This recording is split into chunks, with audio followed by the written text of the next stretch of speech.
नमस्कार दोस्तों, स्वागत है आपका मेरे इस चैनल पर। जी हाँ दोस्तों, आपको बता दूं कि इस वीडियो को पूरा देखना, तभी आपको पता चलेगा कि बेबी काजल के साथ क्या हुआ है। जी हाँ दोस्तों, तो चलिए शुरू करते हैं। मैं आपको बता दूं कि दोस्तों ये भोजपुरी की एक बेहतरीन ही लेडीज सिंगर है। जी हाँ दोस्तों, इनके बहुत ही अच्छे अच्छे गाने आते रहते हैं।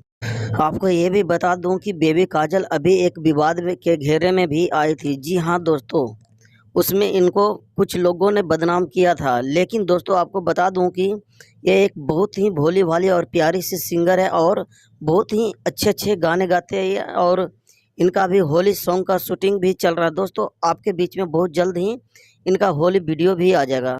अगर आप मेरे चैनल पर नए हैं तो चैनल को सब्सक्राइब कर दें, लाइक कर दें और शेयर ज़्यादा से ज़्यादा दोस्तों कर दें।